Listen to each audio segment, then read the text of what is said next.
Good morning and welcome back to Mobility Matters. I'm your host, Javier Betancourt, Executive Director of the Citizens Independent Transportation Trust. We're the quasi-independent agency of Miami-Dade County charged with overseeing your half penny for transportation and the implementation of the People's Transportation Plan. So as I've said before, 20% of your half penny funds go to all of our municipalities. We have 34 cities in Miami-Dade County. They all get a percentage of that half penny sales tax to implement transportation projects of their own. And so I'm really excited to have one of those cities represented here today, City of South Miami. We have their mayor, Javier Fernández. Mr. Mayor, welcome to the program. Javier, a pleasure to be with you.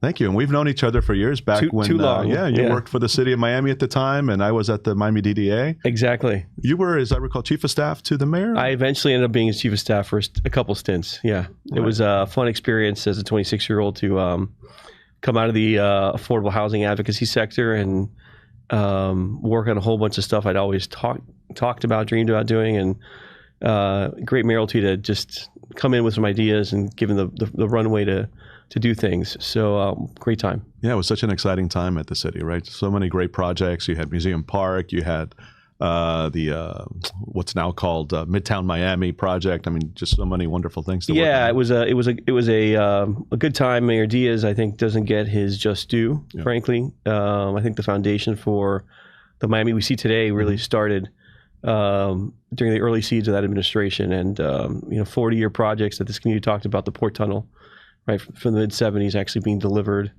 during that time period, and how it transformed the ability for something like Miami World Center to happen, right? It's another one, yeah. Relocation of Camilla's house out of downtown and what it's done to transform that area. So lots of important projects that I think in aggregate really certainly changed the face of downtown Miami and a lot of neighborhoods in the city of Miami as well.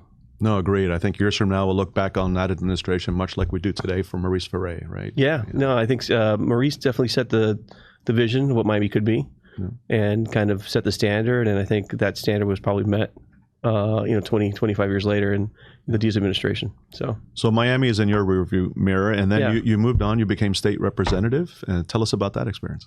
It was fun. The state, it's probably the best thing I can say about the experience is that kind of reaffirmed my faith in democracy. And I say that because notwithstanding that we live in a society that's hyper-polarized, when you get into the chamber, you see that people are just people. Mm-hmm.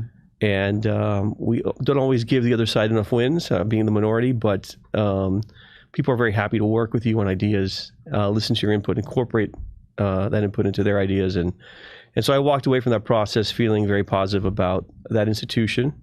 Came away with a very different perspective on term limits. I think actually it's the worst thing we've done to our state government. Wow. Because it was odd for me as a member who spent a year knocking on 25,000 doors, asking for permission to be our community's advocate, to have to go to the halls of Tallahassee and lobby staff to have my bills heard, right? So the power dynamic that term limits has created, I don't think is a positive one. It's taken a lot of power out of the hands of legislators and put it into staff and lobbyists who are the institutional memory in those chambers today.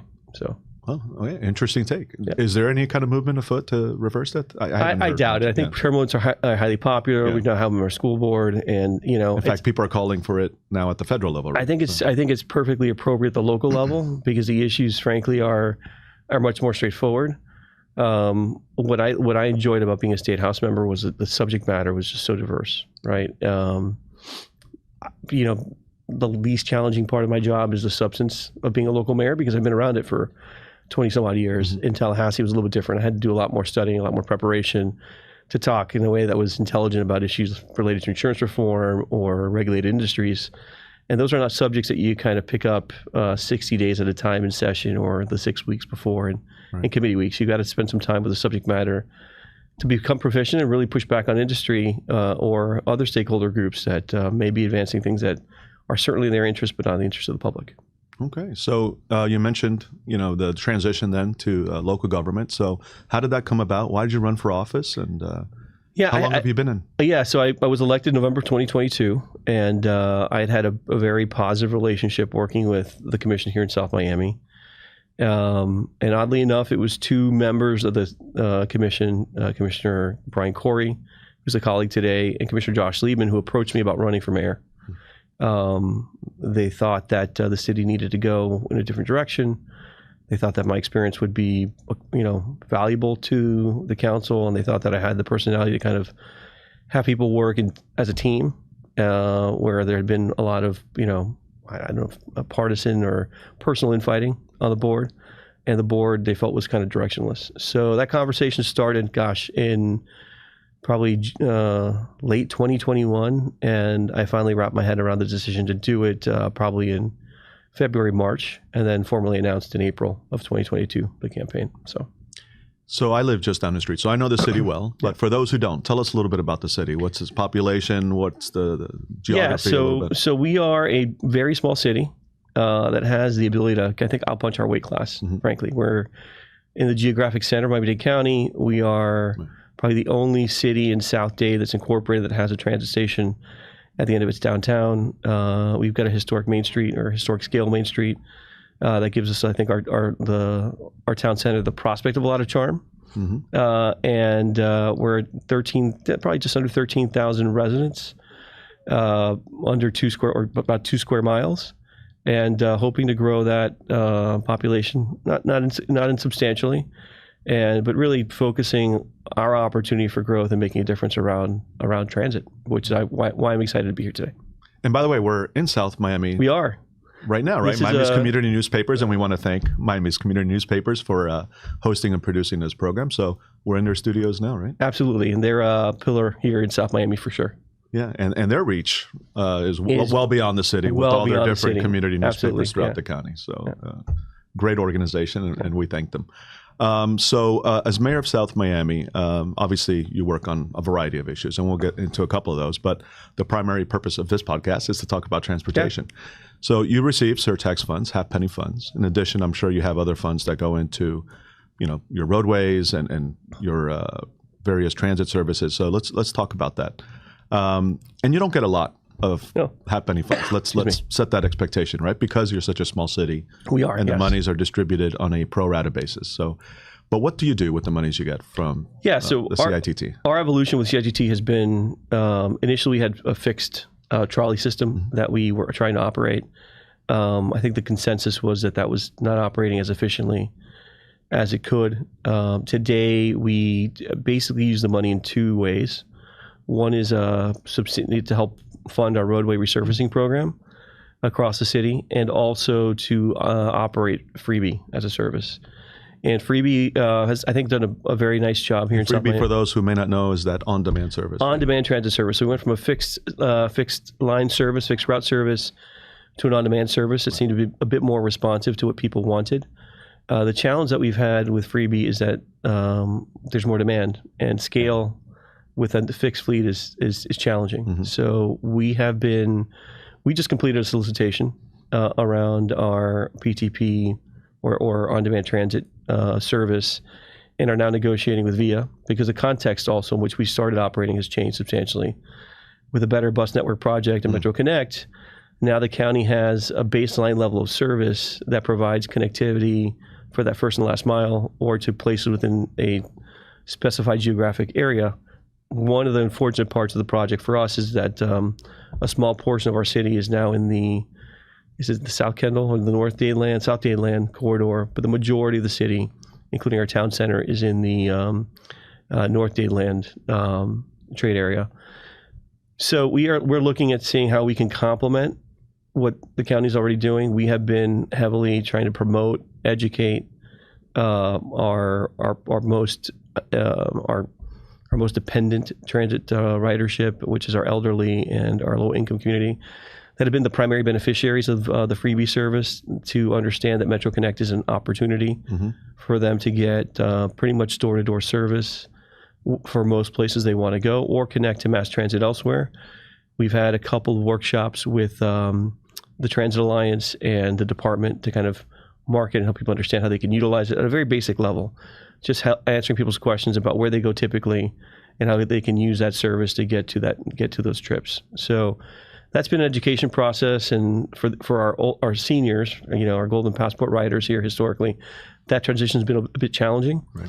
But I think we're starting to make some progress. And so our ambition now is to see how we can take our dollars, layer onto that service, and possibly now get people who are not transit dependent, but choice riders into our town center and subsidize rides in and out of the area where we need to kind of create some more economic dynamism. So we're trying to use this money now, not just for, the last mile connectivity, which I think the county is doing a good job of, but also use it as an economic development tool.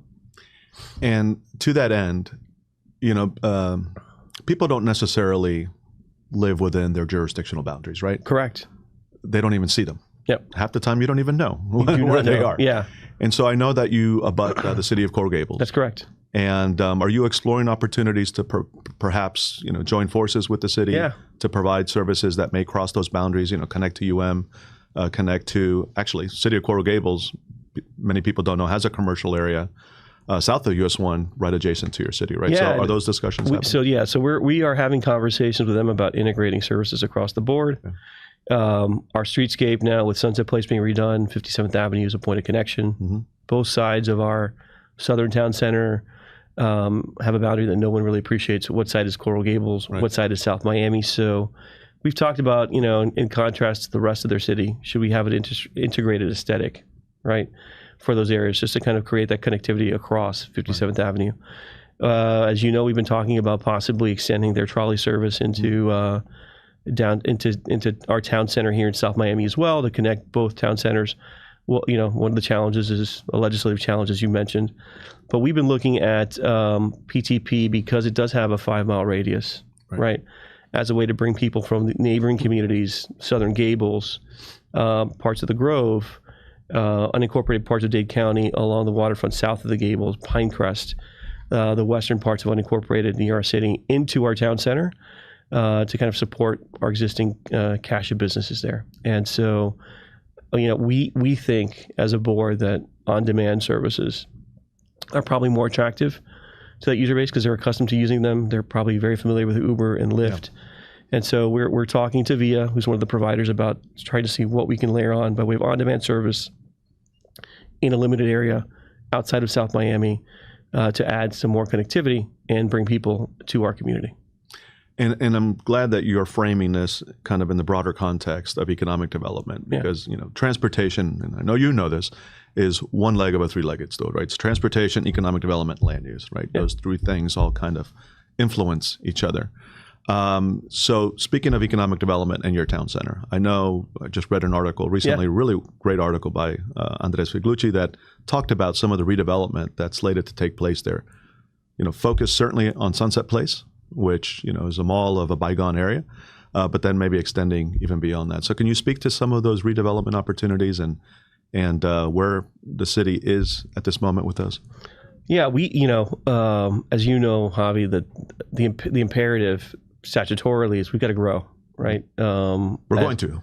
So, well, we are growing as a community, and the other side of the coin on this housing crisis is the fact that we're just not allowing for enough housing production in this community generally. And we are land challenged, but we are resource rich in that we do have, this spine of transit that we've never really leveraged. And so, I try to be a student of history, and I think Henry Flagler had it right from the moment he got here, which is our growth opportunity as a county is along, this coastal ridge that he identified and laid his railroad tracks down. And where we have invested the majority of our mass transit dollars as the trunk line from which everything else will connect. And so, we are blessed to be on that main line. And our opportunity is to grow around that transit station. And, a lot of the trips that we're suffering are trips where people are passing us by. And those trips are going to continue, or there's nothing that we're going to be able to do to stop that. What we want to do is create conditions where everything one needs to live their activities of daily life are in, around, or near South Miami. We want to help them get to those services through alternate means beyond just their vehicle. So whether that's PED, creating better pedestrian conditions, or micromobility with scooters, or on-demand services via or Uber or Lyft, or anything, we want to make sure that there's that full range of options for people to kind of get to and from places that they need here in South Miami. A lot of the time I spend as a parent is shuttling my kids to and from activities that just aren't available in South Miami. So we've invested very heavily in a soccer park that in the northern part of our city that I think for a lot of families will become a very attractive club to join because they won't have to schlep out to Southwest Dade for an hour each way. My daughter has played travel volleyball, just stopped this year for the better part of the last decade. And I spent an hour going to Doral each evening and back. For families, making sure that there are programs that speak to their kids, located in South Miami is important. And we've got to provide the facilities, right, on the recreation side to match those ambitions. I think all of that will basically improve mobility and our quality of life because we aren't going to far-flung places to find the services that we want. Right. And can you dig just a little deeper into the Sunset Place redevelopment? What's being proposed there? So, Sunset Place is a regional mall that has a transition. And, I think people see what's being proposed and they struggle with the scale. But I could try to contextualize it this way. They have rights to build, they had rights before we started this conversation to build 3 million square feet of commercial space. That's 2 times the size of Dadeland. Wow. Okay, on that 10-acre parcel. So our choice was, not to engage them in conversation and have them explore development that would have been another monolith, right, in our city, not connected to our streets, very single use, very heavily single use focused, very limited residential, or have a conversation about trying to create something that would, over the course of 20 years, become its own community and connect to the rest of the community. And so that's the conversation we're having now. And so what we hope to see there is a mix of uses, a lot more housing than would have been allowed on the site before. Again, because of its proximity to rail and it's in our town center, and we need those rooftops to support the shops and restaurants that we all want. Right. I live 10 blocks from the town center. I want to be able to walk there, but there's got to be something to draw me there. Our best restaurants, unfortunately, have been closing because conditions are tough. And so bringing more people to the town center is imperative to its success. So we're going to see that hopefully with Sunset Place. We're going to see hopefully a variety of more arts and cultural offerings. I'm hopeful that they'll anchor, something like Area Stage as part of the future redevelopment there. We're hopeful that we'll see more F&B. That's certainly part of the program. And we're hopeful that we'll see some lodging and office uses so that people who are professional sole proprietors can establish their home base here in South Miami as opposed to have to get into the car and drive to the Center Gables like I do every day, or drive to downtown Brickell, right? I think this is part of the mobility solution we need as a county, is allowing these little centers to grow where people can, again, do everything they need in their daily lives. A true mixed-use community. Right? Yeah, absolutely. Yeah, it works well.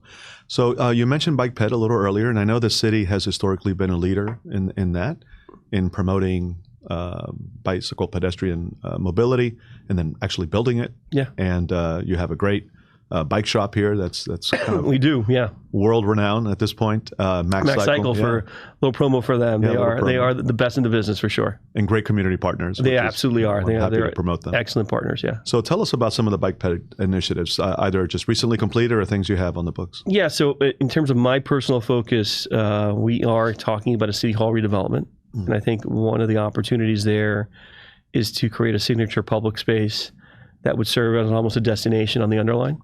So a draw for people to want to come to South Miami on the west side of our town center that's been a little bit less active historically. And so we are, and that's within eyeshot of Max Cycle. So we're hoping that we can draw people to this location on that linear park that's being created here, and hopefully will be finished in the next 2 years.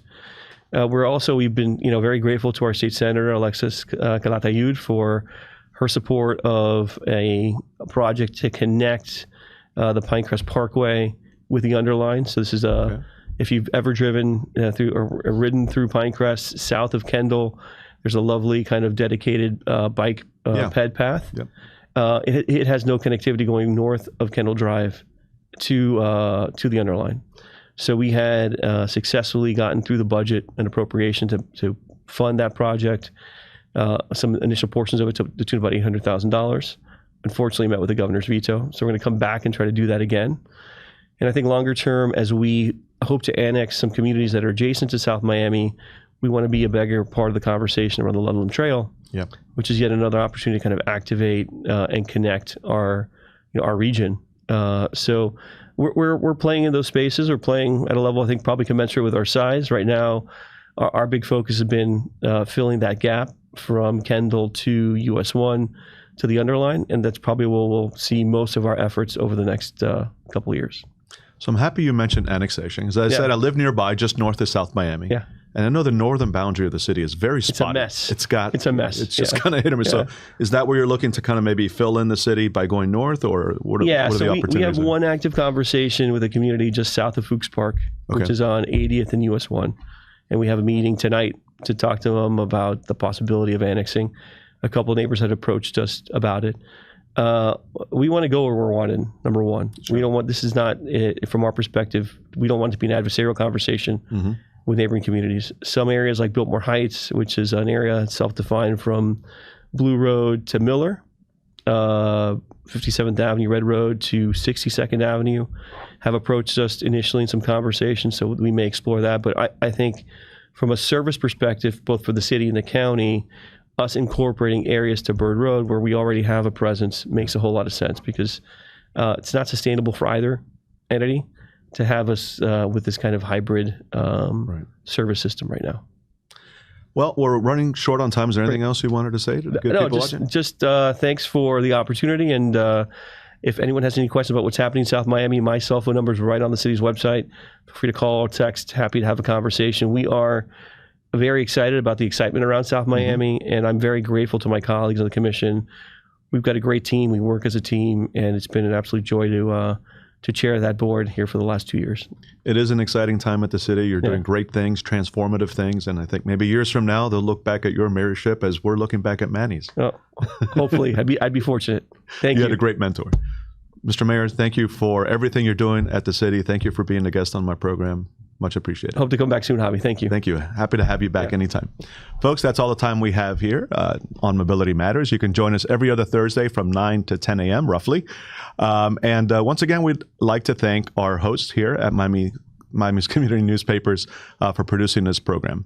If you'd like to learn more about the CITT and the People's Transportation Plan and all the good work that both the county and all of our cities are doing, please visit our website, miamidade.gov/CITT.